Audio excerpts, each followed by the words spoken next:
24 घण्टा ताजा खबरको लागि हाम्रो च्यानललाई सब्स्क्राइब गर्नुहोला, नजिक रहेको बेल आइकन दबाई हामीसँग जोडिनुहोला।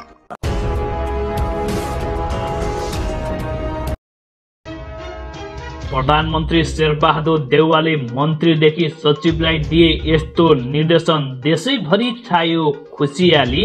तीनैवटा चुनाव कांग्रेस एक्लै लड्नु पर्छ, अरु पार्टीसँग मिल्नु हुँदैन भन्दै आज महामन्त्री गगन थापाले गरे यति ठूलो खुलासा।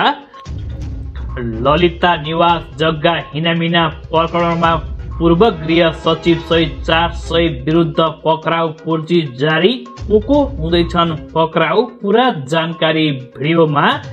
नारायण हिडीको थप रहेको जग्गा पनि अतिक्रमण भएको खुलासा। अतिक्रमण गर्ने शीर्ष नेता यस्ता रहेका छन्, पूरा जानकारी भिडियोमा। प्रधानमन्त्री शेरबहादुर देउवालाई शेखर कोइरालाको कडा प्रश्न, के आधारमा केन्द्रीय सदस्यमा मनोनित गरियो भन्दै आज गरे यति ठूलो प्रश्न। प्रधानमन्त्री शेरबहादुर देउवा चिन्तित। प्रधानमन्त्री शेरबहादुर देउवालाई आज गगन थापाले दिए कडा रूपमा चेतावनी। आफूलाई बेवास्ता गरे नेपाली कांग्रेसको पार्टी चल्न सक्दैन भन्दै गगन थापाले गरे आज यस्तो। स्वर्गीय पृथ्वीनारायण शाहको फोटो नेपाली रुपैयाँमा राख्न र सरकारी कार्यालयमा टाँस्न विवेकशील साझा पार्टीको माग। अमेरिकामा पनि पुष्पकमल दाहाल प्रचण्डको चर्चा। चीनले समेत नपाएको सम्मान पुष्पकमल दाहाल प्रचण्डले अमेरिकाबाट पाए यति ठूलो सम्मान। आज एनसीसी को बारेमा पुष्पकमल दाहाल प्रचण्डले गरे यति ठूलो बोल्ड निर्णय। अब विजय गजदार पक्राउ पर्दै प्रहरीले पनि जारी गर्यो पक्राउ पूर्जी। के साँच्चीकै विजय पक्राउ पर्लान् त? पूरा जानकारी भिडियोमा। नारायण हिटी प्रकरण बारे योगेश भट्टराईको टिप्पणी, मेरो लिखितम निर्देशन पत्र सार्वजनिक गर्नुहोस् भन्दै आज दिए यति ठूलो चुनौती। र बल्ल सार्वजनिक भयो झलनाथ खनालको उपचार खर्च। उपचार गर्नको लागि राज्य कोषबाट यति धेरै रकम खर्च गरियो। अब हेर्नुहोस् पूरा समाचार। दर्शकबिन नमस्कार। दर्शकबिनहरू सदा जस्तै आज पनि विशेष रिपोर्टका साथ उपस्थित भइसकेका छौं। यो भिडियोलाई अन्तिमसम्म हेरेर हामीलाई साथ दिनुहोला। यदि तपाईहरूले अहिलेसम्म पनि हाम्रो च्यानललाई सब्स्क्राइब गर्नुभएको छैन भने हाम्रो च्यानललाई सब्स्क्राइब गर्नुहोला र नजिकै रहेको बेल आइकन दबाएर हामीसँग निरन्तर रूपमा जोडिनुहोला। दर्शकबिनहरू यो भिडियोलाई लाइक कमेन्ट गरेर सम्पूर्ण नेपालीहरूमा पुर्याउनको लागि यो भिडियोलाई सक्दो शेयर गर्नुहोला।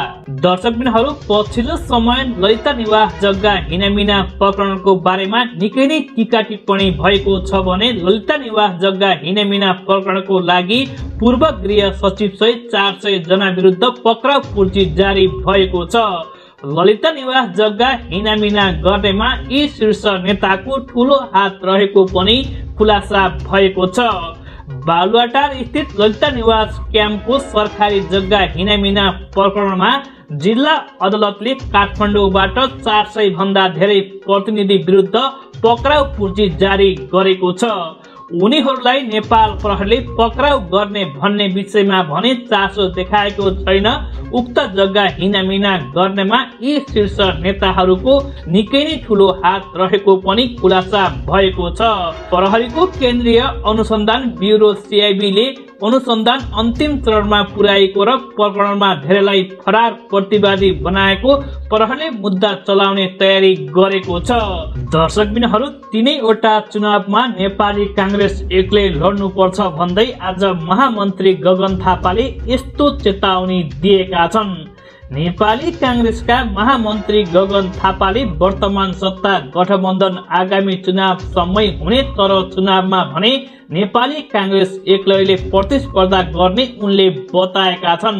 यसै क्रममा गगन थापाले अहिले जुन गठबन्धन भएको छ त्यो गठबन्धन तीनैवटा तहको निर्वाचन भइन्जेलसम्म रहने पनि उनले बताएका छन्। गठबन्धन नरहे सरकार नै रहँदैन भन्दै महामन्त्री गगन कुमार थापाले भनेका छन्। तर तीनैवटा निर्वाचनमा नेपाली कांग्रेसले एक्लै आफ्नो तागतले चुनाव प्रतिस्पर्धा गर्नुपर्ने पनि उनले बताएका छन्। यदि नेपाली कांग्रेसले एक्लै चुनावमा प्रतिस्पर्धा गर्न सक्दैन भने नेपाली कांग्रेसको अब राजनीतिक दिन सकिने पनि उनले बताएका छन्। पछिल्लो समय नेपाली कांग्रेससँग विभिन्न पार्टीहरूले सहकार्य गरेको पनि उनले बताएका छन्। नेकपा एमालेसँग पार्टी एकता गरेर नेकपा एमालेसँग पार्टी विभाजन भएपछि पुष्पकमल दाहाल प्रचण्ड र माधव कुमार नेपालले भने नेपाली कांग्रेसको निकै नै साथ लिएको पनि उनले बताएका छन्। पुष्पकमल दाहाल प्रचण्ड र माधव कुमार नेपालले कुनै पनि समयमा नेपाली कांग्रेसलाई टुक्र्याउन सक्ने भन्दै उनले पुष्पकमल दाहाल प्रचण्ड र माधव कुमार नेपालसँग नेपाली कांग्रेस सचेत रहने पनि उनले बताएका छन्। देशकै सबैभन्दा ठूलो पार्टी भनेको नै नेपाली कांग्रेस हो। यदि भोलिका दिनमा नेपाली कांग्रेसलाई यी शीर्ष नेताहरूले टुक्राउन सक्ने भन्दै उनले शेरबहादुर देउवालाई यस्तो चेतावनी समेत दिएका छन्। पूर्व प्रधानमन्त्री तथा नेकपा एमालेका अध्यक्षसँग सहकार्य गरेका पुष्पकमल दाहाल प्रचण्ड र माधव कुमार नेपालले सजिलैसँग अहिले नेकपा एमालेलाई विभाजन गरेका छन् भने अहिले नेकपा एमाले भित्र ठूलै विद्रोह भएको पनि उनले बताएका छन्। त्यही अनुसार हामी नेपाली कांग्रेस पार्टीले पनि एकता गरेर अगाडि बढिरहेका छौं। तर पुष्पकमल दाहाल प्रचण्ड र माधव कुमार नेपालले कतिखेर नेपाली कांग्रेस फुटाउने हुन् भन्ने विषयमा नेपाली कांग्रेस गम्भीर हुन जरुरी रहेको पनि उनले बताएका छन्। दर्शकबिनहरू, प्रधानमन्त्री शेरबहादुर देउवाले मन्त्रीदेखि सचिवहरूलाई यस्तो निर्देशन दिए लगत्तै नेपाली राजनीतिकमा भने निकै नै तरंग उत्पन्न भएको छ। प्रधानमन्त्री शेरबहादुर देउवाले मन्त्री र सचिवहरूलाई एकैसाथ राखेर कडा निर्देशन दिएका छन्। उनले सिंहदरबारको सरकारको साझा न्यूनतम कार्यक्रमको कार्यान्वयन विकास र सुशासन सम्बन्धमा निर्देशन दिएका हुन्। प्रधानमन्त्री शेरबहादुर देउवाले समयमै काम नहुने, काम राम्रो नहुने प्रवृत्ति अन्त्य गर्न निर्देशन दिएका छन्। जनतालाई कसरी सेवा र सुविधा दिन सकिन्छ, विकासका काम कसरी समयमै सक्ने, सेवाग्राहीले छिटो छरितो सेवा पाउने अवस्था सिर्जना गर्ने बारे गम्भीर हुन पनि उनले सुझाव दिएका छन्। पछिल्लो समय नेपालका सरकारी कार्यालयहरूमा सेवाग्राहीहरूले निकै नै दुःख पाएको र सेवाग्राहीहरूलाई सरकारी कर्मचारीहरूले निकै नै दुःख दिने गरेको पनि प्रधानमन्त्री शेरबहादुर देउवाको भनाइ रहेको छ। पछिल्लो समय नेपालका सरकारी कार्यालयहरूमा बिचौलियाहरूको बिगबिकी भएको र बिचौलियाहरूकै कारणले गर्दा सेवाग्राहीहरूले दुःख पाउने गरेको पनि प्रधानमन्त्री शेरबहादुर देउवाको भनाइ रहेको छ।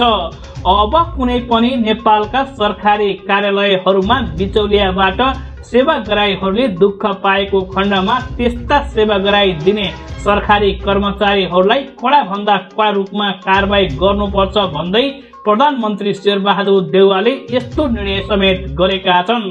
जब प्रधानमन्त्री शेरबहादुर देउवाले देशमा विकास गर्ने योजना समयमै सम्पन्न गर्नुपर्ने भने लगत्तै अहिले यो विषयमा भने निकै नै टीका टिप्पणी भएको छ। दर्शकबिनहरू, स्वर्गीय पृथ्वीनारायण शाहको फोटो नेपाली रुपैयाँमा राख्न र सरकारी कार्यालयमा टाँसन विवेकशील साझा पार्टीले माग राखेको छ। विवेकशील साझा पार्टीले नेपाली रुपैयाँमा पृथ्वीनारायण शाहको फोटो राख्न र सरकारी कार्यालयमा पनि उनको फोटो टाँस्नको लागि माग गरे लगत्तै अहिले यो विषयमा भने नेपाली राजनीतिकमा निकै नै तरंग उत्पन्न भएको छ। पुस 27 गते मनाइने पृथ्वी जयन्ती तथा राष्ट्रिय एकता दिवसलाई नेपाली दिवसका रूपमा मनाउनु पनि उनले माग समेत गरेका छन्। दर्शकबिनहरू, संसारका अधिकांश देशहरूमा विशिष्ट महत्त्वको निश्चित दिनमा राष्ट्रिय दिवस मनाइने गर्दछन् जुन स्थायी हुन्छ।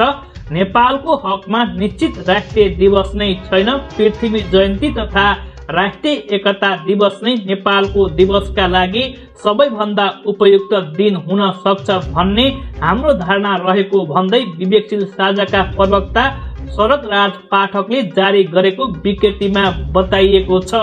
विवेकशील साझा पार्टीले संसारका कुनै पनि एकीकृत विवाद रहित नहुने तर तिनै विवादलाई लिएर पृथ्वीनारायण शाहको अवमूल्य गर्नु उपयुक्त नहुने पनि विवेकशील साझा पार्टीको भनाइ रहेको छ।